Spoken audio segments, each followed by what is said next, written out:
It's hard to believe, but in a photograph taken at Graceland, two figures appear almost the same as they were decades before. Gladys, with her frumpy appearance, and Elvis, playful as ever, seem frozen in time. Yet something in their demeanor tells a deeper story. Gladys, sitting with her little spitz, Sweetpea, her eyes sunken, tries to put on a show for the camera. But her actions are half-hearted, her movements tentative. It's clear that beneath the surface, she's carrying a heavy burden. This photograph offers a glimpse into Gladys's life at Graceland, a place she called home for over a year. Living there wasn't easy.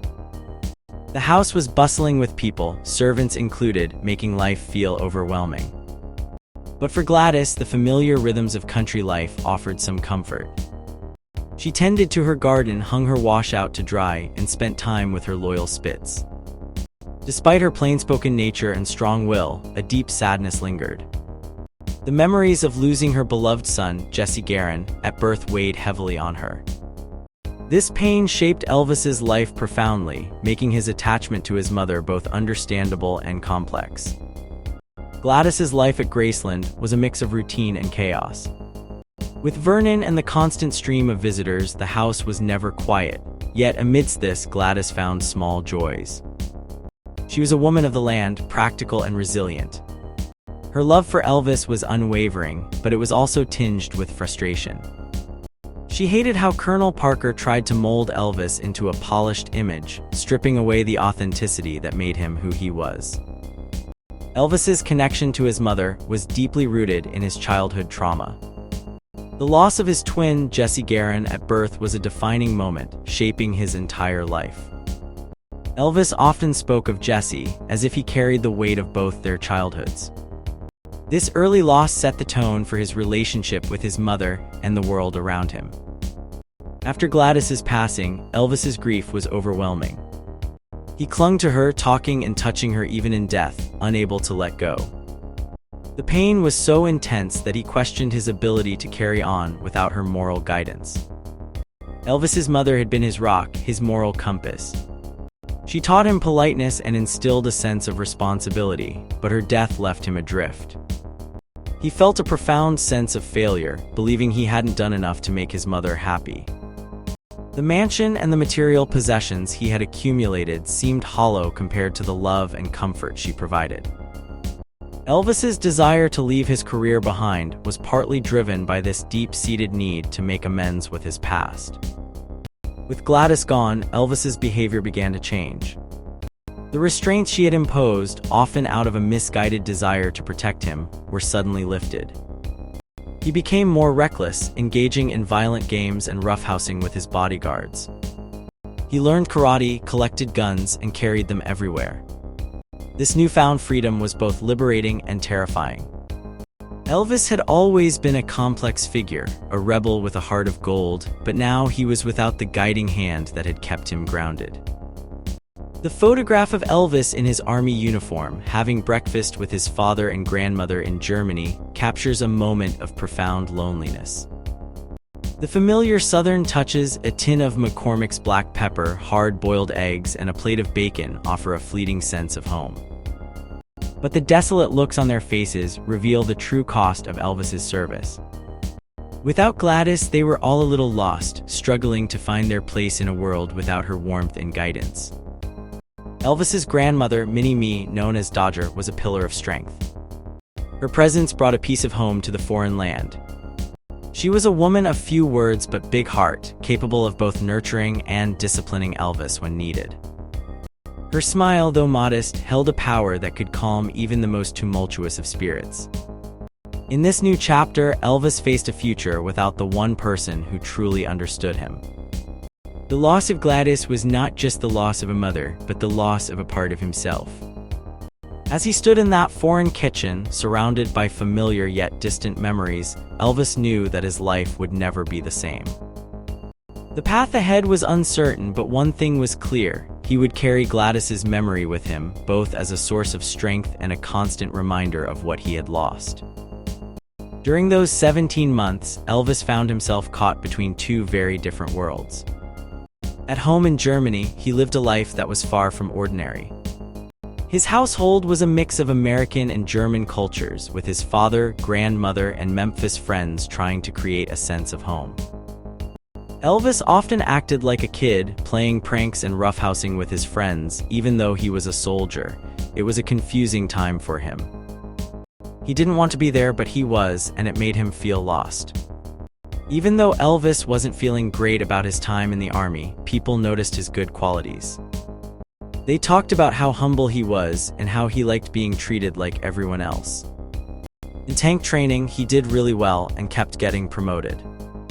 But homesickness and sadness weighed heavily on him. He missed simple things like Reese's peanut butter cups and the music of Roy Orbison.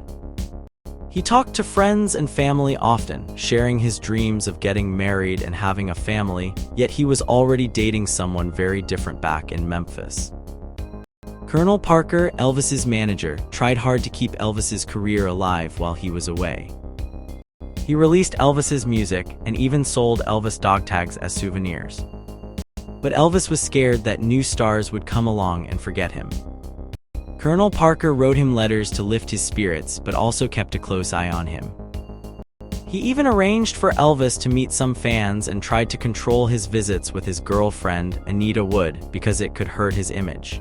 Elvis longed to make new kinds of music. While in Germany, he often played with a piano and recorded songs with his friend Charlie Hodge. He was experimenting with deeper, more soulful sounds.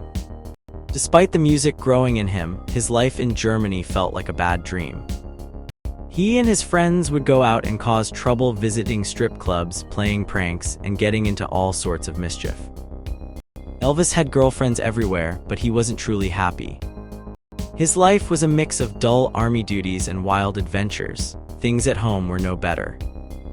After his mother died, Elvis's father, Vernon, started an affair soon after.